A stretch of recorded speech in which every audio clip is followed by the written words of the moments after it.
Boa tarde, sejam bem-vindos a esta sessão dos Sinais Internacionais Todos Globais. Damos as boas-vindas ao Sr. Professor Paulo Catarino Lopes, que amavelmente aceitou fazer a conferência de hoje neste seminário, e agradeço também ao Professor Mário Farelo, que, aliás, articulou com o Professor Paulo Catarino Lopes a possibilidade de estar aqui e também se disponibilizou para fazer a moderação, comentário aqui, que é a moderação desta conferência.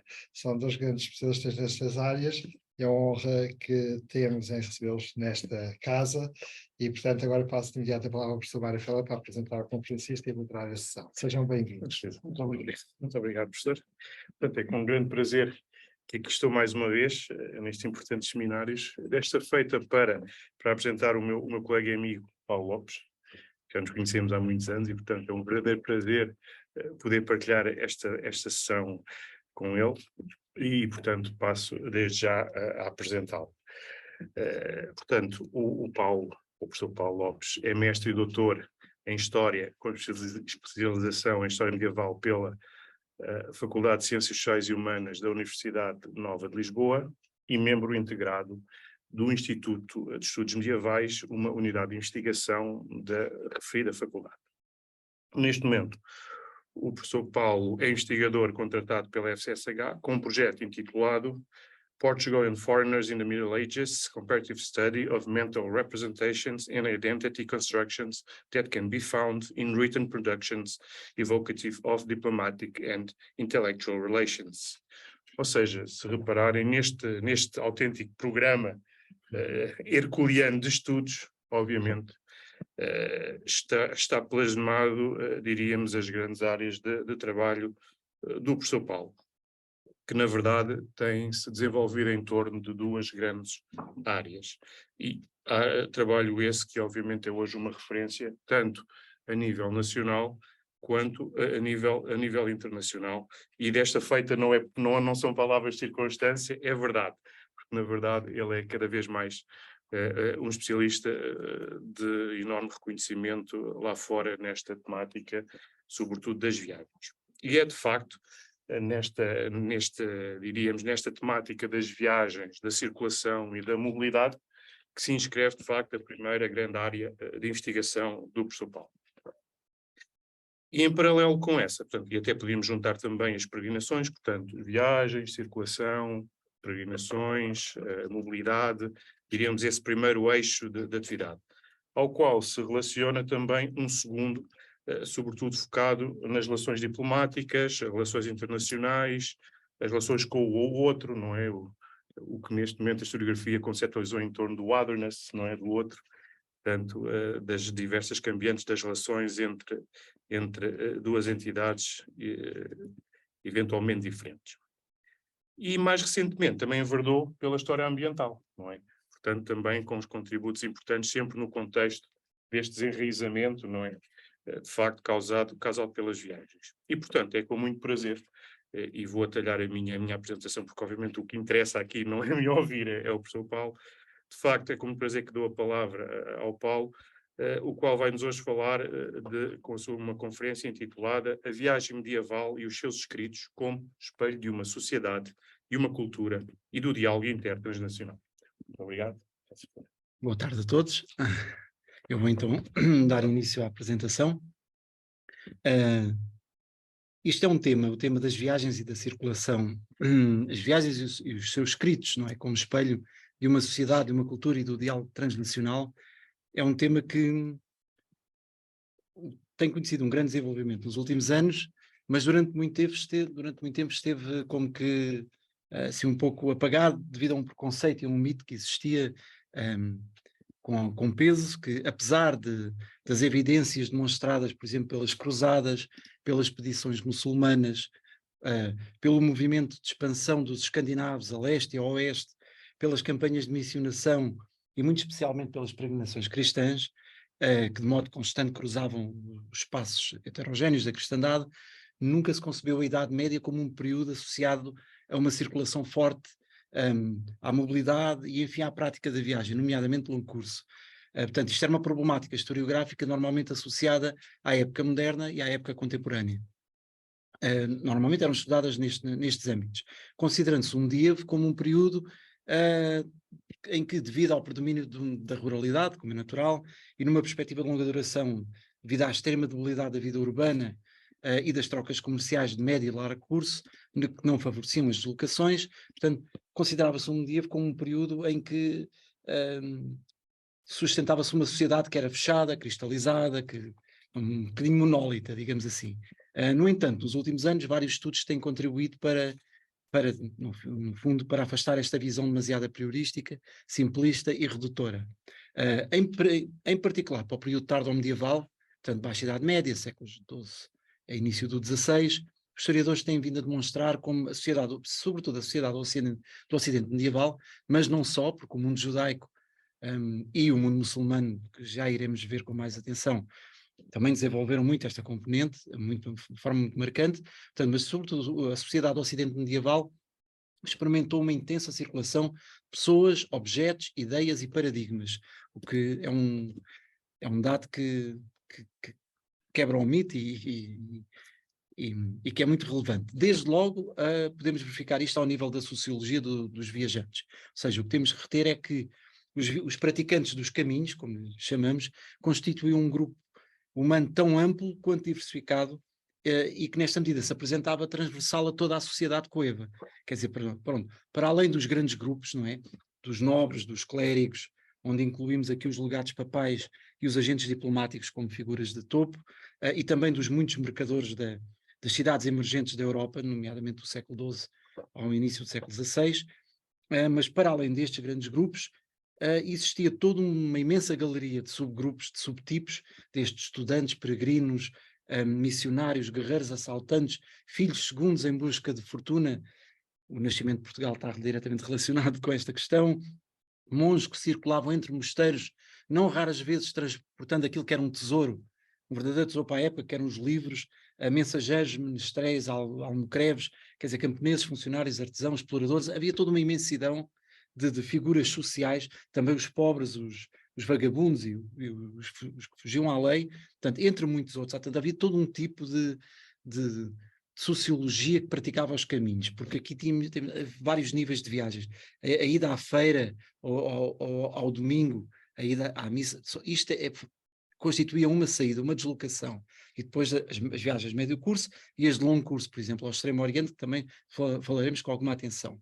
Eu aqui gostava de sublinhar que há um momento que é fundador, que é o momento normalmente associado àquilo que se chama o Renascimento do século XII, que é um renascimento que traz uma consciência urbana e uma consciência mercantil, muito associada a uma recuperação de rotas comerciais antigas, muito associadas à antiguidade, e que neste período vão sofrer um alargamento e um crescimento, também muito associado à recuperação por parte dos cristãos de boa parte da bacia do Mediterrâneo, e que então contribuiu muito para que na Baixa Idade Média houvesse um verdadeiro explodir da atividade da prática dos caminhos. No entanto, esta questão dos praticantes dos caminhos vem desde a Alta Idade Média, nomeadamente com a peregrinação, que era o grande...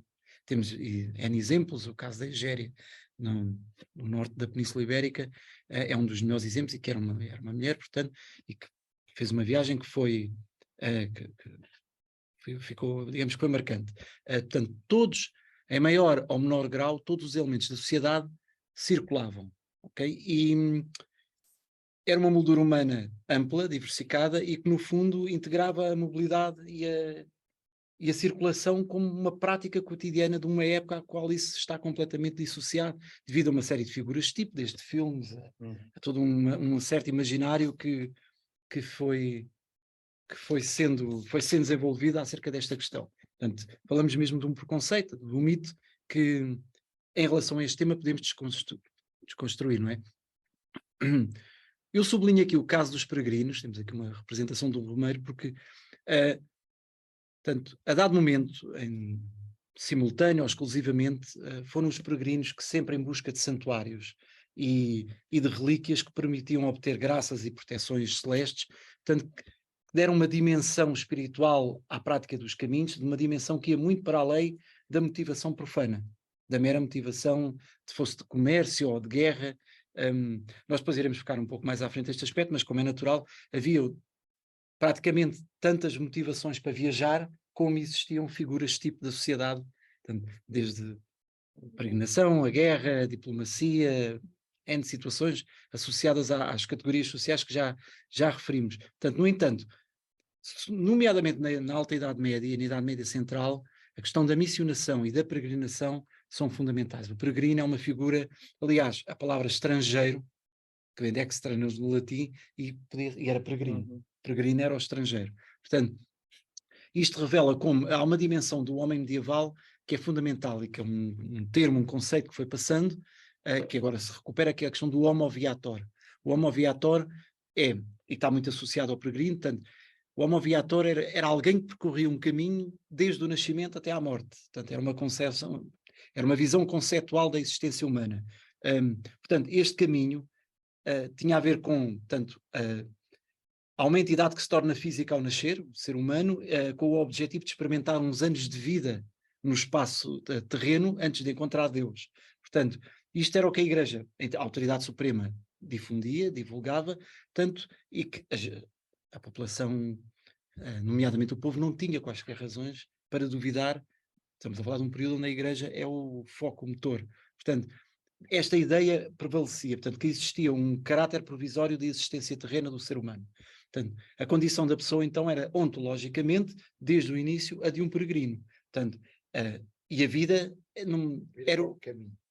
Exatamente, e a vida era uma circunstância, era de peregrinação. Era este caminho, este percorrer, portanto, este sentido de que a viagem transcende a dimensão simplesmente motivada por razões profanas, e preocupações e necessidades profanas, que embora presentes em todos os viajantes, obviamente, mas que acabavam por se misturar com objetivos de ordem espiritual e religiosa e que faziam com que o praticante dos caminhos encarasse a prática do caminho e os itinerários como uma demanda do sagrado. Portanto, havia sempre uma dimensão espiritual na prática do caminho, e que em última instância tem a ver com a possibilidade de ver perdoados os seus pecados e salvar a sua alma. Não só o peregrino, mas também noutras dimensões.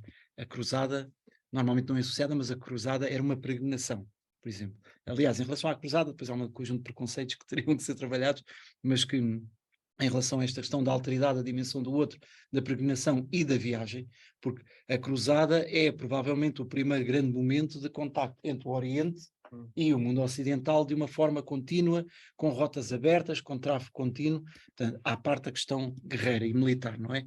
Portanto, e que, portanto, esta ideia da demanda do sagrado pela prática do caminho vai desde as cruzadas até à conquista de Ceuta em 1415, as inúmeras ações militares no Oriente pelos portugueses, o projeto imperial manuelino de reconquista, que era um objetivo quimérico de reconquistar Jerusalém pelo lado oriental, mas muitos exemplos dão bem a ver esta ideia da prática do caminho como uma demanda do espírito, portanto, e do sagrado, portanto, com uma componente ritualística bastante acentuada.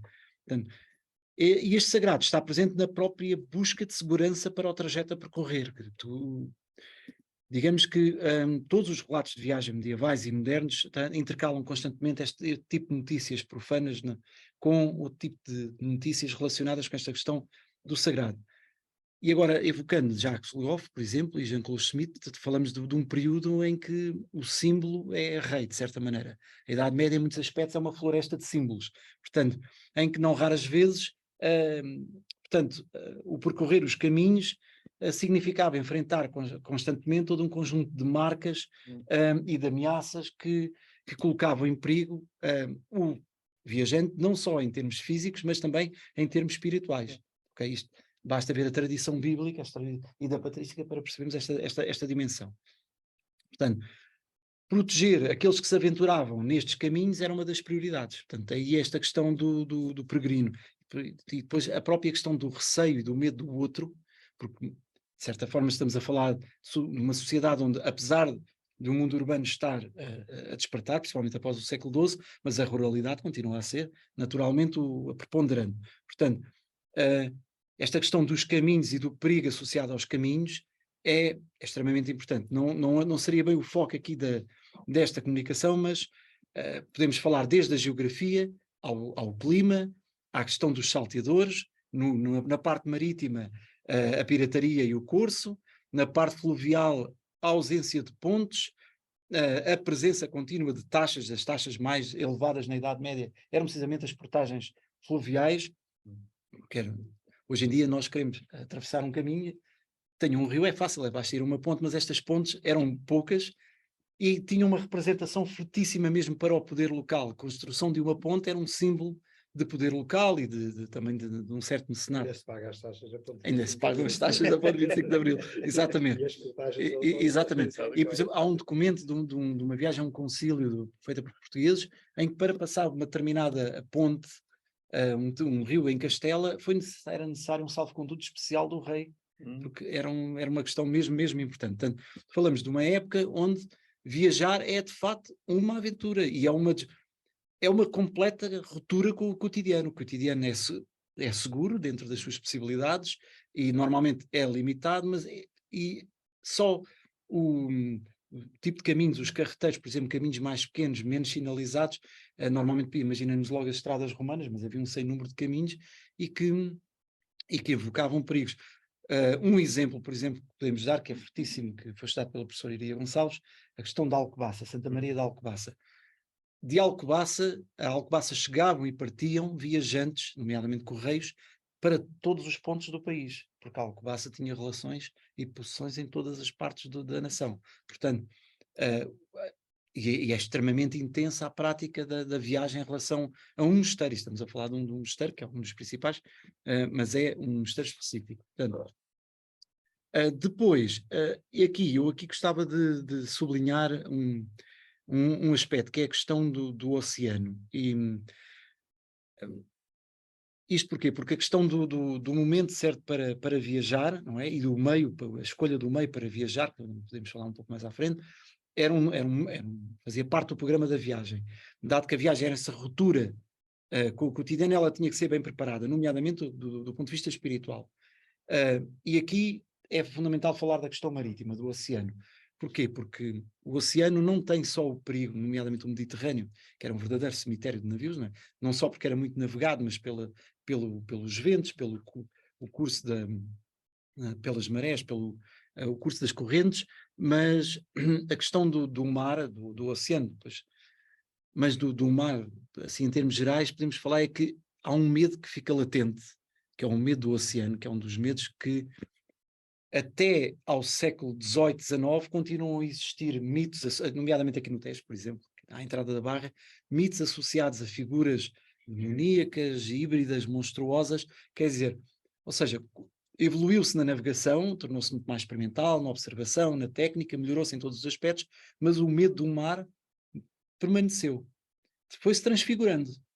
Foi-se transfigurando. E nós vemos isso na peregrinação de Fernão Mendes Pinto, numa quantidade de relatos onde se vê os ex-votos, as procissões, portanto a questão marítima é sempre, porquê? Porque então a noite marítima, que é o momento por excelência do medo, portanto a noite marítima, não temos tempo para entrar aqui com profundidade nesta questão, mas era para dizer que portanto, a questão das tradições na viagem marítima, elas vão permanecer, vão se transfigurar e toda a gente já ouviu falar daqueles mistos monstros marinhos, o Kraken, etc., o Kraken dinamarquês, tudo isso, mas isso continua a prevalecer e continuamos a ver programas da National Geographic sobre supostos animais e alguns, eu recordo-me de uma passagem de Fernão Mendes Pinto, em que durante a noite há um sobressalto, porque há um estrondo, todos pensam que vão morrer, fazem missas secas, etc., e de manhã, quando vão ver a proa do navio, era um espadarte gigantesco que se tinha espetado na proa do navio. Provavelmente aquele tipo de peixe já não existe, porque também há esta questão da fauna marinha, mas a questão era que havia sempre uma confusão entre o que era a fauna marinha real e depois o que era a fauna marinha imaginada. O mesmo em terra. Isso já falaremos um pouco mais à frente quando falamos da tipologia dos textos de viagem, porque há vários tipos. Portanto, o que podemos dizer a este nível é que, portanto, isoladamente ou em grupo, o homem medieval percorreu os caminhos internos e externos da cristandade, trocando ideias, experiências, técnicas, modelos, que no seu conjunto contribuíram para, progressivamente, um desenvolvimento do diálogo transnacional, e isto é muito importante, a questão das nações estarem isoladas ou não, em relação à Idade Média, e por outro lado, para a progressiva afirmação de uma civilização singular, que neste caso é a civilização da cristandade. A questão do diálogo transnacional podemos verificar em paralelo, se fizéssemos aqui uma espécie de estudo comparativo com a questão da diplomacia. É curioso verificar como a diplomacia, está aqui uma especialista em diplomacia, que está ali na nossa colega Diana, é curioso verificar como a tipologia de figuras sociais associadas à diplomacia, os agentes, os supostos espiões, os mensageiros, os núncios, não o caso da Igreja, que eram mais legados, depois a Igreja tem uma categoria diplomática diferente, são os legados, os vários tipos de legados, aqui seria o Mário mais a falar, mas, no entanto, e depois a figura do embaixador ou do procurador, como plena potestas, que era um legado com grande importância, e vemos como o evoluir das figuras e da frequência e da intensidade com que crescem as relações diplomáticas acompanham precisamente este fenómeno da viagem, porque as nações, os contactos já não são apenas entre reinos vizinhos, Portugal, Castela, entre duques e condes vizinhos uns dos outros, como acontece muito em Itália, que é um laboratório político, porque todos os formatos políticos podem ser experimentados em Itália entre os séculos XIV e início do século XVI, mas também porque é uma expressão material precisamente deste evoluir da questão da viagem, porque a diplomacia muda completamente. Até acaba com o culminar quando surge a figura do diplomata, do embaixador residente. Portanto, há um tráfego constante de pessoas a circular. E neste caso podemos mesmo afirmar que sem as viagens não teria sido possível a gênese e afirmação do Ocidente cristão. Okay? Portanto, ou seja, a ideia a reter é que portanto, os séculos de transição entre a Idade Média e a modernidade não são em absoluto sinónimo de uma sociedade e de um universo fechado sustentado por uma sociedade sedentária e cristalizada. Ao invés, trata-se de uma sociedade que pratica intensamente a deslocação humana, quer em termos de curtas distâncias, quer em termos dos amplos itinerários. Portanto, nas estradas, caminhos marítimos, é possível encontrar todo o tipo de pessoas que vão desde exercer a justiça ou à mesma escapar, embarcar para o exílio, concluir missões diplomáticas. Há todo um conjunto portanto, podemos afirmar que há tantos motivos para viajar quanto ocupações. Muitas das viagens realizadas durante a Idade Média, sobretudo no seu período final, deram origem aos chamados testemunhos escritos, portanto, os chamados livros de viagens medievais. E aqui já estamos a entrar na segunda parte da comunicação. Portanto, estes livros de viagens medievais, quando tomados no seu todo, formam um género multifacetado, interdisciplinar e compósito. Ou seja, portanto, não é um género fixo como será no século XIX, e hoje em dia a literatura de viagens, não. Há o guia de peregrino, o guia de mercantil, há relatórios, há cartas missivas, há todo um conjunto de fontes que aparentemente não têm nada a ver com viagens. Eu estou-me a recordar de um, foi estudado pela professora Maria Helena da Cruz Coelho, portanto, Santa Cruz de Coimbra, no início do século XVI, e este é apenas um exemplo, em que há um grupo portanto, de crúzios que vai a Roma fazer um negócio da igreja e faz um relatório de contas, não tem nada praticamente de texto chamado literário. Portanto, contas, gastámos isto, aquilo. Além de levantarmos completamente o itinerário a partir daquele relatório de contas, portanto, um estudo contabilístico, podemos levantar o tipo de meios de transporte que utilizaram, o dinheiro que gastaram a consertar, nomeadamente os sapatos, por exemplo, a comprar roupas, ir a Lyon, comprar vocabulários grego e latim, que era o sítio onde se ia, Valladolid para as letras de câmbio, que era outro local onde tinha que se ir, como foram pelos Alpes, cavalos especiais, tratamento dos cavalos. Portanto, a partir de um relatório de contas conseguimos reconstituir uma viagem. E a gastronomia?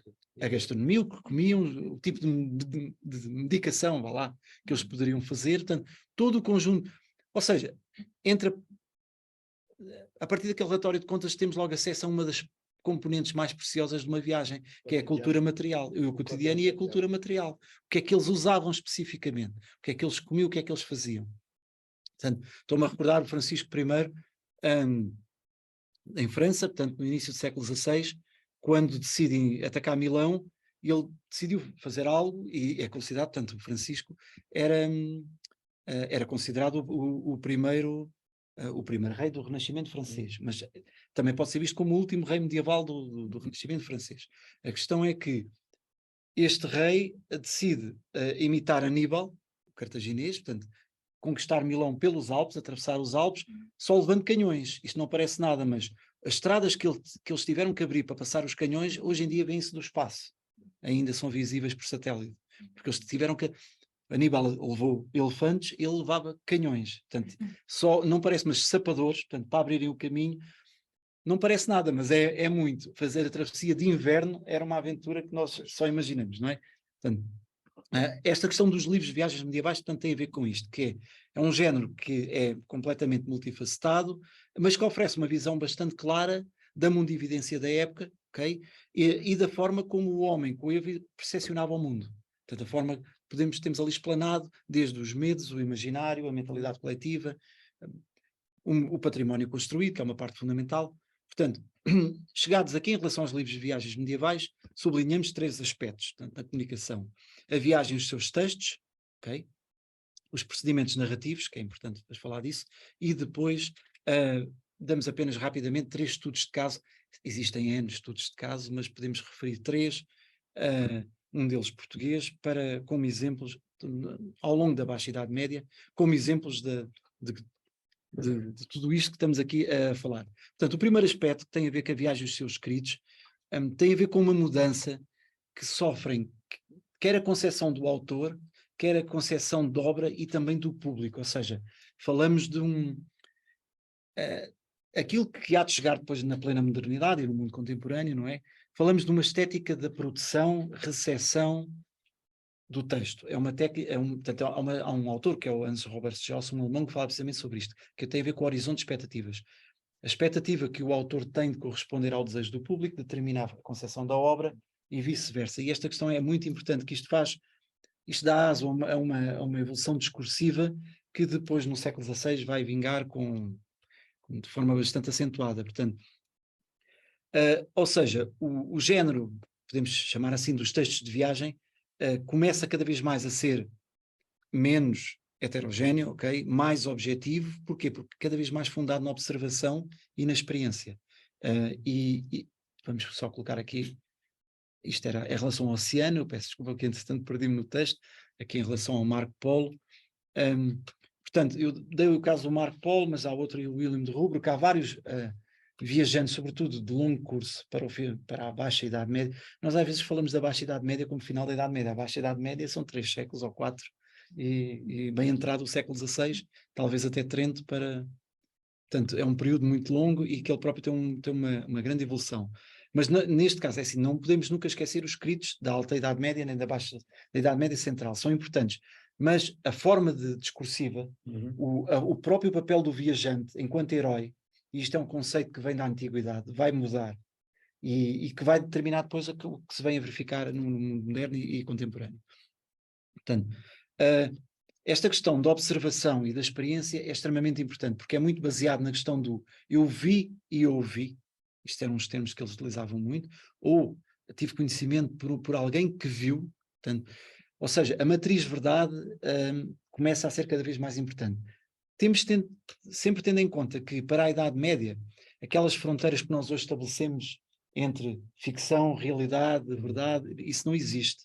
Na Idade Média o mundo é difuso e estas fronteiras, isto depois tem a ver com o conceito de mirabilia, que já falaremos um pouco mais à frente, e de espanto, que o Santo Agostinho, na Cidade de Deus, consegue definir exatamente o que era a questão do portento e do espanto, em que a quebra do cotidiano, o homem vislumbrar algo que causa assombro. Portanto, isto fazia com que depois no texto, quando se passava para o texto, a questão da representação da realidade ou da ficção, estas fronteiras são muito ténues. Okay? E nós reparamos nisso em alguns textos, e mesmo em alguns autores, e vai até muito tarde. Nós costumamos referir sempre o Duarte Pacheco Pereira, o Esmeralda de Sito Orbis, como um dos grandes monumentos da modernidade. Mas ele no texto diz que tem uma pele de um sátiro em casa. Um sátiro, que é uma figura monstruosa, híbrida, por exemplo, diz que ouviu um sinocéfalo aos gritos. O sinocéfalo vão aparecer mais à frente, os homens com cabeça e rabo de cão. Portanto, e isto era no Esmeralda de Sito Orbis, além de falar das fontes do Jardim do Éden, etc, etc, etc. Portanto, todos estes textos, o próprio Damião de Góis, no texto sobre Lisboa, fala das éguas que procriavam só com o vento, as éguas lusitanas, e isto é uma ideia que vem do Estrabão, e depois passa para o Plínio, portanto, são ideias que vêm muito de trás e que vão permanecendo, e já estamos a falar de pessoas, portanto, que pertencem à modernidade e que já são figuras muito, a quem é atribuído outro tipo de mundividência. No entanto, lá está, é como no oceano, há noções que perduram, mas ao mesmo tempo notamos, apesar desta ausência de separação entre o que é realidade e o que é ficção de uma forma muito bem definida, além dessa ausência de fronteira, os medos mantêm-se, o imaginário também. Muito obrigado. Portanto, no segundo ponto, procedimentos narrativos, eu gostava de referir, portanto, aqui, portanto, desde já, como já referimos, os viajantes são de vários quadrantes da sociedade, ok? Portanto, e deixaram testemunhos escritos da sua experiência dos caminhos, dando origem a uma literatura completamente multifacetada, guias e relatos de peregrinação, relatos de missionários e de embaixadores, registros epistolográficos e itinerários, há um sem número de formatos. No entanto, há um conjunto de procedimentos narrativos que não surgem necessariamente em simultâneo, podem surgir 2, 3, 4, 5, às vezes surgem quase todos, mas que estes procedimentos narrativos normalmente definem o que é um texto de viagens na Idade Média. Okay? Portanto, o tipo de prosa narrativa. E já lá iremos novamente a esta questão dos procedimentos narrativos, que primeiro ainda queria fazer aqui uma observação em relação àquela questão da viagem e dos seus escritos. Portanto, eu queria evocar aqui um tipo de texto de viagens que é a Rila. Portanto, neste conjunto multifacetado de textos, há um texto que é muçulmano, é um texto muçulmano, portanto, eu vou aproveitar esta oportunidade para, porque como eu referi, não é só o mundo cristão medieval que tem um tipo de viagem, e que é verdade, contribui muito para o avanço definitivo da sociedade cristã ocidental e para a sua afirmação, mas o mundo islâmico, basta pensarmos na questão da peregrinação a Meca, que é precisamente esta questão. Portanto, a Rila refere-se tanto a um tipo de texto, que é o texto de viagem, o relato de viagem muçulmano, como também a um tipo de viagem. E a viagem é a peregrinação. Okay? Portanto, é um género da literatura árabe medieval e do início da modernidade, que vai até muito tarde, no século XIX e XX, há textos fortíssimos neste âmbito, mas que normalmente, tanto em termos medievais, descreve uma viagem feita com a intenção de realizar o Hajj. E o Hajj é, portanto, a peregrinação realizada à cidade santa de Meca pelos muçulmanos, portanto, e que é considerado um dos 5 pilares, okay, do islamismo. E que tinha que ser realizada pelo menos uma vez na vida para todo muçulmano adulto, desde que este tivesse ao seu dispor a saúde necessária e os meios financeiros necessários para tal. Portanto, a questão é que, portanto, estas rilas, não é, vão muito para além da mera viagem nós imaginamos uma peregrinação a Meca, por exemplo, a Marrakech-Meca, assim um traço. Não, eles faziam variantes, quase sempre dentro do mundo muçulmano, mas não apenas. E existem 2 rilas, uma é relativa a este viajante, que é o Ibn Battuta, que é muito conhecido, e outro que é o Ibn Ubair, que é, neste caso, é ibérico, é do Al-Andalus. Portanto, estes homens, os relatos de viagens que fizeram são de uma dimensão, poucos relatos da cristandade rivalizam com aqueles textos, quer em dimensão, quer nos pluriaspectos que eles conseguem focar. Portanto, é um tipo de texto que singular e que é um bom exemplo para mostrar o quão um relato de viagens podia ser completo. Estamos a falar de um texto que visa, teoricamente, exclusivamente a peregrinação, mas depois afasta-se e tem uma imensidão de aspectos. Portanto, basta dizer que constitui uma das fontes mais fiáveis que o historiador tem para estudar, por exemplo, o estado do Próximo Oriente, do Levante, quer em termos políticos, quer em termos sociais e humanos, económicos, culturais. A Sicília Normanda, as condições de navegação pelo Mediterrâneo, que eram dificílimas, eles descreviam ao pormenor o tipo de jornada, as medidas de tempo, de espaço. Portanto, dá um conjunto de informações que é extremamente importante. E depois, para mim, talvez o dado mais importante, é que a Rila está associada a uma noção islâmica medieval muito importante, que era a viagem em busca do conhecimento. Okay? Os enigmas do mundo. E isto é uma ponte direta para a antiguidade, porque os grandes herdeiros da cultura greco-romana, pela tradução, são os árabes. Portanto, esta questão de viajar para descobrir os enigmas do mundo, que era a essência da viagem no mundo antigo, é recuperada precisamente pelo mundo muçulmano e pela Rila. Nomeadamente, a Rila, digamos, é a expressão material que temos desse fato. Portanto, também em relação ao mundo muçulmano, cai por terra o mito e o preconceito que a sociedade era fechada e isso não... no caso do mundo muçulmano até é mais estranho, porque no mundo cristão ainda existia aquela questão do mundo rural, muito mais fechado, muito mais... tem muito menos a ver com o litoral, podemos ver isso no caso cristão, por exemplo, no caso português, era uma sociedade muito mais... lá está, tem a ver com a autoricta. Autorictas eram as autoridades do pensamento da Alta Idade Média, que vinha desde o Santo Agostinho, Isidoro de Sevilha e um conjunto de autores, em que determinavam que, por exemplo, Plínio dizia que essa ideia passou para Santo Isidoro de Sevilha, que o oceano era o lugar de todos os perigos, por isso é que falámos há pouco do medo no oceano, porque era o lugar da desordem, do desconhecido, do monstruoso marinho. Basta falar aqui nós a ultrapassarmos os vários cabos, o Bujador, a Esperança, etc., que acabava ali, o mundo acabava ali, toda a mitologia, passando aqui o Estreito de Gibraltar, por exemplo, é um dos exemplos em relação ao mundo antigo. Portanto, ora, a sociedade muçulmana, que é muito mais associada ao comércio, quando no momento em que dominaram o Mediterrâneo, a bacia do Mediterrâneo, era uma sociedade muito mais virada até para o caminho marítimo e para a viagem, praticavam imensa viagem. Portanto, não, é outra ideia feita que fica. Portanto, agora referindo-nos à viagem de longo curso, ainda antes dos procedimentos narrativos, quando lá chegarmos, falamos disso.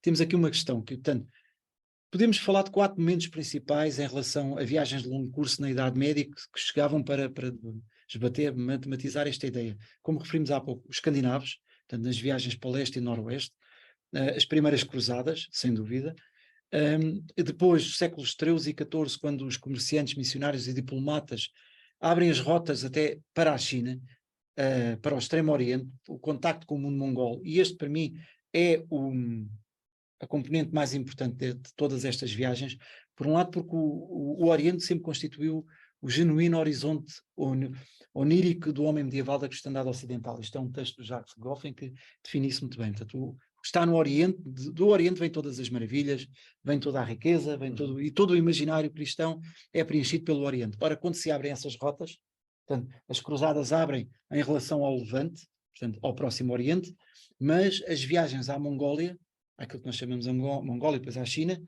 já foi é uma dimensão, uma escala diferente. Isto tem a ver com o movimento expansionista dos mongóis, Gengis Khan e os seus descendentes, que no início vêm para a Euroásia e para a Europa, chegam até Budapeste, a destruição de Kiev desaparece praticamente, hoje continua a desaparecer, infelizmente, mas, portanto, só que após aquelas primeiras grandes violências dos mongóis a chegarem, há uma estabilização e como os mongóis eram extremamente tolerantes do ponto de vista religioso, começam as missões cristãs latinas ao Oriente. E do mundo eslavo, então, mais ainda. Portanto, os missionários e diplomatas e mercadores, como o famoso Marco Polo, é o mais conhecido, é sempre a referência. Portanto, quando chegavam a este Extremo Oriente, contactavam facilmente com cristãos ortodoxos, com os chamados russos, muitos eslavos, portanto eram os cristãos nestorianos que já lá estavam, os arménios, portanto já existiam muitos contactos, mas o tipo de profundidade que se atingiu, então em termos de viagem terrestre, não tem paralelo, até porque era uma geografia e acima de tudo um clima extremamente hostil, e lidar com aquele tipo de viagem que no início eram, nas primeiras eles ainda não tinham aquela experiência, era uma grande violência, mas de facto foram estes, sem dúvida, que são estas expedições durante quase 2 séculos ao Extremo Oriente, que vão estar na base depois daquilo que nós chamamos os descobrimentos. Okay? Aquele tipo de curiosidade pelo novo, de observação experimental, aquilo já tinha sido ensaiado, e foi ensaiado neste tipo de viagens extremamente longínquas, que por vezes vinham por mar, também, que era uma viagem já de si extremamente longa. Portanto, e depois, no século XV, quando os navegantes europeus então aí começam a realizar a exploração do Oceano Atlântico, onde a Península Ibérica tem um grande protagonismo, não é? A África, a Ásia e a América, mas lá está, isto teve teve um antecedente. Portanto, esta expansão de 400 e 500, portanto, que vai inaugurar as vias oceânicas como caminhos por excelência para a protoglobalização, portanto, ou seja, para a ligação entre os seres humanos a uma escala planetária, que era uma coisa nova. O Dom Manuel foi o primeiro rei a ter agentes a funcionar ao mesmo tempo em 4 continentes diferentes. Portanto, este tipo de alcance teve o seu momento pioneiro muito antes, ok, com as cruzadas, mas também, acima de tudo, com aquele movimento para o Oriente, porque teve a ver com as rotas serem pacíficas, eram rotas pacíficas, os mongóis garantiam essa passagem. Portanto, ou seja, estas viagens, portanto, foram quase todas, têm início em meados do século XIII, 1250 e pouco. Qual é que é o grande contributo? Porque é que eu digo que é possível afirmar que estão na base depois das viagens do século XV e XVI? É porque a herança da antiguidade, do tal mundo fechado, do perigo dos mares, sofreu um abalo tão grande que nunca mais recuperou desse abalo. E desde logo nota-se isso na cartografia. Os mapas TEO, aqueles mapas do Idrisi, tem o famoso TEO, portanto, mapas onde o que preponderava era a simbologia, ok? Portanto, era uma representação esquemática do mundo, passam a outra escala, passam a surgir mapas muito mais precisos. O Portolano e a Carta Portolano eram textos e mapas já completamente diferentes. Portanto, e que vêm abalar essa geografia e essa cartografia simbólica do cristianismo da Alta Idade Média, fazendo-as sofrer um choque, nunca mais se recupera, o mundo muda completamente, a visão muda a partir daí. E mesmo aquelas grandes autoridades, o Beda, o Venerável, o Beato Liébana, o Isidoro de Sevilha, portanto, todos esses acabam por não mais recuperam. Portanto, mais 20 minutos? Ok. ok. Portanto, a partir daqui, há uma mudança. Um aspecto a reter é que, concentrando-nos agora então nessas viagens protagonizadas por estes senhores, o João de Plano Carpini, Monte Corvino, que foi o primeiro bispo cristão em Pequim, Rubruck, há uma quantidade de... Eu só estou a falar de missionários, normalmente dominicanos ou franciscanos, que eram também diplomatas, eles funcionavam das duas maneiras, portanto, e depois os mercadores, como o Marco Polo, que acaba por ficar 20 anos como diplomata ao serviço do Kublai Khan, isso é outra questão, mas quer dizer, aqui começam a surgir então a tal questão da alteridade com uma grande intensidade, que era o contacto com o outro que era o diferente, o estranho, portanto que tinha coisas que eram elementos de estranheza e assombro, como eles diziam, e como é que isto se processava? Processava-se de uma forma que, de certa maneira, era o padrão civilizacional de quem ia, do eu, é que me tornava o meu olhar, era o padrão que era servido para o olhar avaliador sobre o outro. Portanto, quando se olhava para o outro, procurava-se não a semelhança, mas a diferença. E a obsessão pela diferença era tão grande que não percebiam que, por vezes, estavam a olhar exatamente para coisas que já conheciam. Okay? Portanto, e lá está, como são viagens baseadas agora, já nesta fase, baseadas no ver, no ouvir dizer, na viagem primeira mão ou segunda mão, portanto, ouvir dizer por alguém, esta questão do contacto é muito importante. É tão importante ao nível de que, por vezes, o processo da alteridade, portanto, o contacto com o tal diferente, com o outro, dá aso, eu agora estou a falar disto muito rapidamente, mas isto é uma questão mais complexa, a construções identitárias, portanto, eu perante o diferente, construo a minha própria identidade. Okay? Portanto, vou dar um exemplo, o Guilherme de Rubruck, quando chega perante os mongóis, o frio é terrível, o frio mata, mas ele, há uma altura, quando ele vai ter com o grande Khan, ele prefere ir descalço, mesmo correndo risco de vida, porque era uma marca identitária dos franciscanos. Portanto, depois houve ali um grande problema, é que para os mongóis, na cultura mongol, andar descalço é sinal de monstruosidade, é sinal de que é um monstro. E então tiveram que chegar ali a um consenso. Mas antes desse consenso, e esse consenso é a alteridade, é o contacto, antes de chegar a esse consenso, portanto, há uma construção identitária. Ele levava a cruz, ele levava uma Bíblia e um missal, portanto, levava objetos que o identificavam. Portanto, a construção identitária nossa, do eu e do outro. Ok? E, por vezes, já num patamar final, há os cenários de interculturalidade, como é o caso do Marco Polo, em que ficou lá a viver, vivem comumente, e isto depois temos isso a um nível muito mais até forte, por exemplo, entre Veneza e os turcos otomanos, entre os húngaros e os turcos otomanos, onde há descrições que os húngaros combatiam os otomanos, isto já no século XIV, XV, XVI, portanto, os húngaros combatiam os otomanos, vestiam-se à turca, comiam à turca, decoravam os cavalos à maneira turca, e quando não estavam em guerra iam ao mercado, conviviam juntos, portanto isto é tudo assim um bocadinho, e é curioso porque a vida humana é mesmo assim, não é? Portanto, ou seja, estes viajantes transportavam consigo uma determinada forma de ver o mundo que colocavam sempre nos seus escritos, e é por aí que podemos chegar, portanto, ainda estamos a falar de textos anteriores à Carta do Pedro Vaz Caminha, etc., textos já de uma índole diferente. Portanto, A cartografia é cada vez mais realista como consequência destes contactos. Eu vou só acelerar um bocadinho, por causa desta questão dos 20 minutos. Portanto, isto faz com que houvesse uma revisão, digamos, uma revisão completa da concepção do ser humano, do planeta, da forma de apresentar os problemas e de lidar com os problemas. Isto é muito importante. Portanto, isto reflete-se nos textos. Os textos os textos de viagem passam a ter uma atitude didática, pedagógica, ou seja, o guia de hoje é também o guia da amanhã. Eu vou começar a escrever um guia de viagem para o viajante que vai amanhã, porque a rota para o Oriente, por exemplo, está aberta. Portanto, o dia amanhã vai necessitar de saber quais são os caminhos mais seguros, os povos com quem pode contactar, como eles diziam, onde é que podem arranjar casacos de ovelha, sapatos, os sítios certos para poderem lidar com o frio, com quem contactar, o tipo de habitação. Portanto, nós podemos imaginar o choque era, por vezes era demasiado brutal mesmo em termos de este rubro que aumenta, em que faz uma descrição de que quando os mongóis, que eram nómadas, se deslocavam, a frase é: parecia uma cidade em movimento, que eles levantavam os iogurtes, as tendas gigantescas, que eram edifícios, e levavam-nas,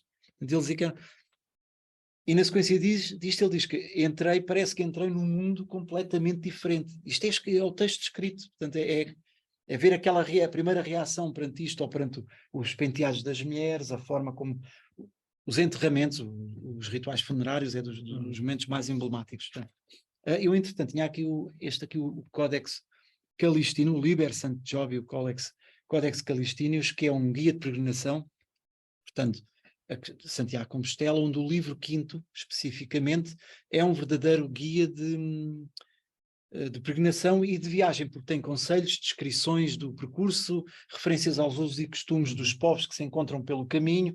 Portanto, há um conjunto de livros, mas este é diferente. Já agora este texto foi roubado em 2011 por um eletricista da Catedral e foi encontrado em 2012 na lixeira. Na lixeira. Este foi encontrado na lixeira. Portanto, é uma curiosidade apenas. Não, acaba bem a história, mas pronto. Exatamente. Por outro lado, o que nós podemos reter é que, além da nova concepção do mundo, o autor e os textos começam-se a ver livres daquele constrangimento bíblico tradicional. Ou seja, era a igreja, que determinava a forma de viajar e o ato da escrita. Portanto, agora aqui o exercício intelectual é diferente. Okay? É um homem que é muito mais baseado no saber, na experiência, na observação, é um pensador, e este é um momento importante, foi aquele quando falámos neste início deste primeiro ponto, a viagem e os seus escritos, tinha muito a ver com a mudança, como eu referi, do tipo de texto e do tipo de autor. Okay? O autor é um viajante narrador, mas ele é independente, começa a ter um trabalho de raciocínio inclusivamente diferente, ok? Começa a fazer análises antropológicas, sociológicas, autocrítica, ao ponto de, por vezes, mudar as suas próprias crenças. Não necessariamente a crença religiosa, mas a crença em alguns princípios. Há alguns, como o Monte Corvino e o Rubro, que dizem mesmo que tudo aquilo que eu ouvi dizer não encontrei. Okay?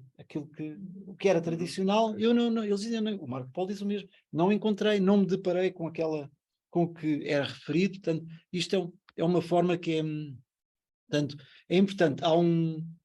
Digamos que ao mesmo tempo, há um reinventar das ideias clássicas sobre o tema, porque no mundo clássico, como tínhamos referido em relação aos muçulmanos, a viagem era muito associada à busca do conhecimento. Okay? Era um herói que procurava a explicação do segredo da vida, e isso começa a ser, ao mesmo tempo, começa a ser recuperado. Mas ainda assim, de uma maneira diferente, que é a viagem é vista, não, digamos que assim, enquanto no mundo greco-romano, o viajante era um herói, acima de tudo físico, procurava os enigmas do mundo, mas era um herói dos 12 trabalhos de Hércules, etc. Era uma atividade física. Este tipo de viajante da Idade Média já é um tipo de herói diferente. Portanto, há um esforço físico, mas acima de tudo, além do trabalho e do esforço físico, há um exercício intelectual. Okay? E isto é diferente. Há um triunfo, digamos, da vontade e do raciocínio sobre a carne. É uma empresa intelectual que é orientada para a produção de um conhecimento escrito. Ou seja, o viajante sabe que tem que escrever um texto para a sua comunidade, para a comunidade que ele integra. E está aí a feição didática e pedagógica de deixar. Já é uma mensagem completamente diferente do que era, recuperando a da antiguidade, mas já com uma moldura, digamos assim, completamente nova. E nós podemos ver aqui, agora, o viajante como alguém autodisciplinado, que aposta muito na questão do pensamento, da escrita, da formação cultural, e que tem muito a ver com o nascimento de uma figura social, que eu gosto muito de evocar, que é o cortesão, que é precisamente na Baixa Idade Média, na diplomacia tem o seu um grande expoente. O cortesão já é alguém completo, já estamos longe daquele guerreiro da Alta Idade Média, que era só mesmo, por vezes, combate. Não, aqui é uma figura já diferente. Portanto, a literacia é uma questão muito, muito importante agora no texto, na forma de conceber e de construir o texto, porque o viajante é alguém instruído, que é capaz de atuar sobre a comunidade do seu tempo, sobre a sociedade em que vive. Portanto, ele quando faz o texto já a pensar numa importância que vai ter e numa atuação. Portanto, e nesse sentido também é alguém que já sabe que vai estabelecer um diálogo transnacional.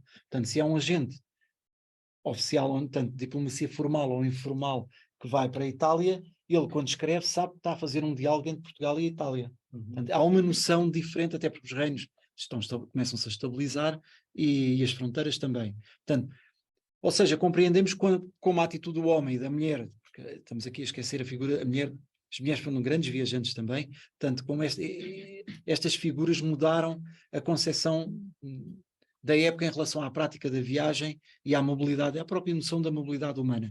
Portanto, é uma mudança lenta, mas é uma mudança irreversível a vários níveis.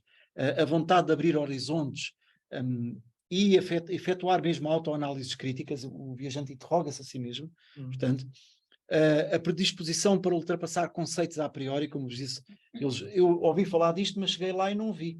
Não existiam. Então a figura dos monstros foi das mais debatidas, os supostos que existiam e que eles não encontraram. Portanto, a curiosidade pelo novo e pelo diferente, a capacidade de adaptação sempre a novas realidades, uma capacidade contínua de se adaptar e de solucionar novos problemas, porque este tipo de viagens tinham, eu recordo-me de um muçulmano, àquilo que é hoje a Ucrânia, onde ele diz que o frio era tão grande que partia as rochas. E então eles era um muçulmano de Damasco, portanto não estava muito habituado à neve, nem ao gelo, nem a nada disso, e que tiveram que se adaptar, e por vezes morreu, mas portanto havia uma adaptação. Portanto, o que faz com que este viajante se torne verdadeiramente o tal homo viator, o conceito latino. Okay? Um exemplo maior que eu vos posso dar aqui é um que falo um pouco mais à frente, que é um bolonhês, o Bertrand de Labroquière, que no meados do século XV é enviado como espião pelo Duque da Borgonha ao mundo otomano, e ele vai contactar, vai verificar, e pelo texto vê-se. Portanto, ele tem uma missão a cumprir, mas ao mesmo tempo ele está completamente fascinado pelo mundo turco-otomano. E isso nota-se, e há ali uma curiosidade que ele quer desenvolver. Portanto, agora, procedimentos narrativos, para ser um pouco mais rápido. Como eu disse, eles não têm que funcionar, digamos, ao mesmo tempo, não é? São utilizados, nem todos, raros são os textos que têm os 13 procedimentos narrativos no mesmo texto. No entanto, todos eles contribuem para tornar a literatura medieval de viagens um tipo de texto singular, ok? E que tem uma particularidade, que é aquilo que se conhecia apenas através das fábulas e da oralidade, que é muito importante. Agora o texto vai passar a trazer esse tipo de mensagem, e este tipo de literatura vai converter o ato de viajar numa ação espiritual de grande transcendência, que é a tal questão do herói que altera, que já procura outro tipo de coisas. Portanto, e isto faz com que o texto medieval de viagens ganhe um estatuto diferente, quer o real, quer o imaginário, porque depois há um tipo de viagens medieval, que é a viagem imaginária, ou chamados viajantes de gabinete. Há dois exemplos grandes, que é o Livro do Conhecimento, de Aragão, e o livro do João de Mandeville, que normalmente toda a gente já conhece, nomeadamente em relação aos monstros. Ele deve andar alguns por aqui.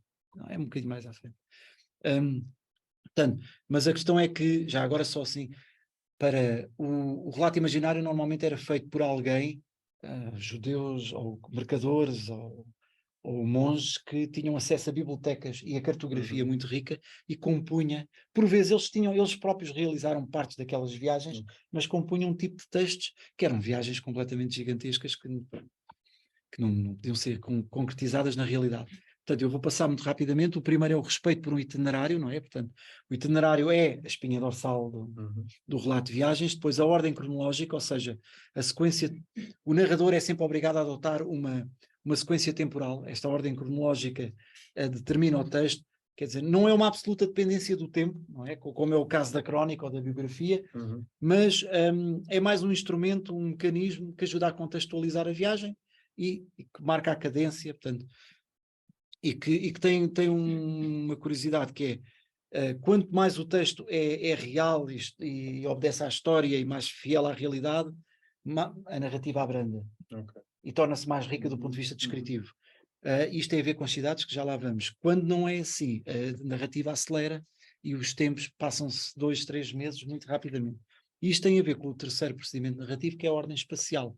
Portanto, e aqui destacamos muito a centralidade do mundo urbano. Portanto, a ordem cronológica é importante, mas sem dúvida que o mais importante é o espaço. O espaço é, digamos, a referência e está em profunda ligação com o mais importante, que é o primeiro, que é o itinerário. Portanto, o espaço é que determina o esqueleto, digamos assim, a ordem espacial do relato de viagens.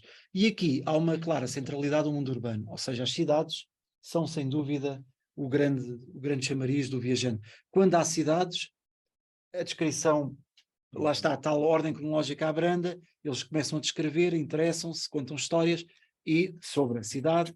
Quando não existem cidades, eles atravessam o deserto em 2 parágrafos e fazem uma travessia gigantesca. Portanto, e isto é uma questão importante, porque de facto a cidade converte-se num índice de referência importante. E isto tem muito a ver com aquela questão que falámos há pouco da recuperação da consciência urbana do século XII. Portanto, as cidades, a partir do século XII, as cidades ganham uma força, recuperam, sobretudo no sul da Europa, ok? A realidade ibérica e italiana, sobretudo a italiana, as cidades italianas dão um grande arranque e a Itália vive das suas cidades, não é de outra forma. Portanto, esta consciência urbana é importante. Normalmente, esta centralidade da cidade está associada a 3 princípios, digamos que fundamentais. Portanto, e que garantem à cidade um lugar muito forte no imaginário medieval, no mundo coletivo. Portanto, no quadro mental coletivo. A primeira é o isolamento. A cidade não é... Hoje já não temos muralhas nas cidades, as muralhas estão ali no Castelo de São Jorge, a cidade é aberta, entra-se e sai-se a qualquer hora do dia. No mundo medieval não é assim. A cidade está isolada, está fechada, tem portas, Roma, Lisboa, e mas isto garante o quê? Garante individualidade, uma demarcação em relação ao selvagem, que é o mundo rural, e ao hostil, e também segurança. Este isolamento dá segurança. A gente conhece as histórias de que, a partir de uma certa hora, começavam as vigílias, etc. Por outro lado, solidez, a segurança e proteção que vem do exterior e que é materializada, obviamente, quer no exército pessoal da cidade, na milícia urbana, mas acima de tudo nas muralhas. Okay? E as muralhas têm outra questão, que é a verticalidade, que é o terceiro elemento. A muralha, no sentido, as muralhas é a grandeza e o poder da muralha é uma expressão do poder da cidade. Não existem muralhas como as de Constantinopla. São únicas, ok? E por isso é que Constantinopla é uma das grandes referências. Portanto, a cidade é a ordem, é a segurança e tem outra particularidade. A cidade representa o saber, porque na cidade está uma das 2 escolas de saber, de centros de conhecimento da Idade Média. A catedral, tanto a escola catedral e a universidade, acima de tudo a universidade. Portanto, o outro elemento é o mosteiro, okay? o outro centro de saber. Mas entre estes 2 centros de saberes, o mosteiro e a universidade, a universidade está na cidade e por isso é que é importante. Depois, um quarto ponto, a presença do maravilhoso. Portanto, neste caso era Roma, pode ser. Aqui, a questão, os sinocéfalos, que eu vos tinha dito há pouco, estão aqui. Portanto, o tratamento das maravilhas. Isto é um elemento também, a presença do maravilhoso, da mirabilia. A mirabilia não é apenas o Santo Agostinho é que definia a questão do assombro, era algo que remexia mesmo com o ser humano, que causava um impacto. E este maravilhoso, esta mirabilia, pode não ser apenas este tipo de figuras, pode ser o maravilhoso construído. Por exemplo, os viajantes, quando chegavam a Constantinopla, referiam sempre, além das muralhas, e entre N coisas que eles referiam em Constantinopla, a Ágia Sofia, Santa Sofia, que ainda hoje lá está, era uma coisa, não existia paralela, igual lá que não havia nada. Roma era outra situação, portanto, esta questão, pode ser chamado maravilhoso construído. Portanto, o maravilhoso não é apenas neste sentido. Depois, um quinto procedimento narrativo é que não existe uma clara separação entre geografia, história, lenda e mito. É tal questão da relação entre a ficção e a realidade, isso dá uma fronteira que não, isto é o tal livro do Mandeville, podem ver o tipo de figuras. Portanto, Um sexto procedimento narrativo é dar a conhecer o mundo, ou seja, o mais importante do relato de viagem é a informação que se transmite, dar notícias de uma determinada realidade. Okay? Portanto, este é um ponto importante, até porque está relacionado com outro, que é a ausência de... Estás aí com foi? Rápido, está bem, pode ser assim. Portanto, um sétimo elemento, a presença da alteridade e dos processos de construção identitária. Eu já falei disso, vou acelerar um pouco.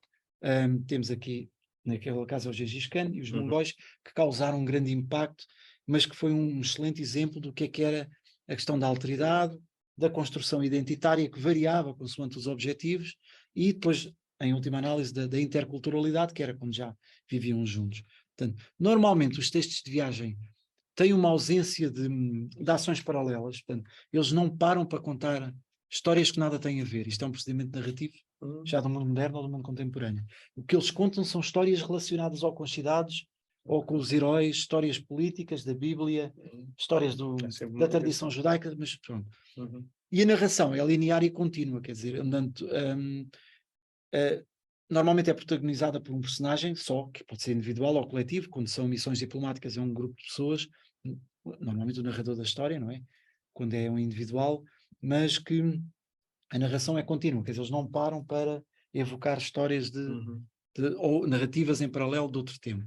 Depois há um predomínio do recurso à primeira pessoa, quer dizer, o eu é uma marca, é tal marca do eu vi, eu ouvi, porque isto tem a ver com a tal questão de a função verificadora e testemunhal, quer dizer, que é para reforçar a matriz da verdade, a verosimilhança do texto, portanto, a autenticidade do que é narrado. Portanto, era esta questão do vi e ouvi. Temos ali Jerusalém do lado esquerdo, Constantinopla do lado direito. Em relação às maravilhas, nós podemos observar só na representação de Constantinopla as muralhas, e a Hagia Sofia, são fáceis de verificar. Portanto, o que eles faziam era, não tinham, portanto, a narração era linear e contínua, e as histórias intercaladas que eles colocavam eram de cariz lendário ou histórico relacionados com os lugares em si, portanto não havia uma dispersão. E privilegiavam sempre os dados externos, ou seja, não era o eu do viajante, o eu estava sempre presente, mas o que ele queria lá estar, é informar, dar a ver o mundo. Portanto, ele não falava de problemas psicológicos que ele tinha, problemas que teve na infância, não falava deste tipo de... Era sempre o que os dados externos eram o que eles encontravam. Era um eu despersonalizado, não é? Exatamente, E isto tem a ver com o último procedimento narrativo, que tem a ver com a articulação. Portanto, os textos de viagens medievais normalmente articulam duas dimensões: o discurso documental com o literário, sendo que quem prevalece é sempre o primeiro. Okay? O documental, a parte da realidade, é que é predominante. O público do relato de viagens é um público extremamente... O público por excelência é o mundo cavaleiresco, a aristocracia, mas a mensagem é tão lata e a sociedade medieval é tão ávida de informações sobre aquilo que não conhecem, que toda a sociedade acaba por ficar fascinada. E aí as repercussões do livro de viagens medieval, que tem um impacto, tanto por vezes estes livros eram lidos, havia a leitura alta, e para um auditório muitos não sabiam ler, e era sempre um momento extremamente apetecido a questão da audição deste tipo de textos. E, normalmente, até porque depois há um tipo de texto de viagem que está muito associado à novela de cavalaria, o ciclo do Grau, por exemplo, em que eram aventuras, então à classe aristocrática isto era extremamente importante. E para finalizar, só dando os tais 3 exemplos, os 3 estudos de caso.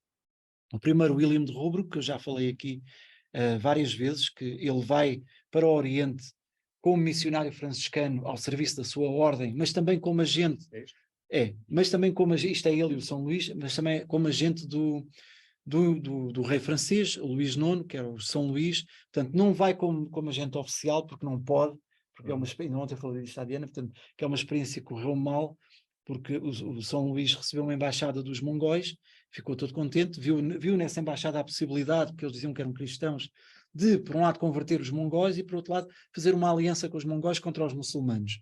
E, como resposta, enviou uma embaixada cheia de ofrendas, como era normal no mundo ocidental.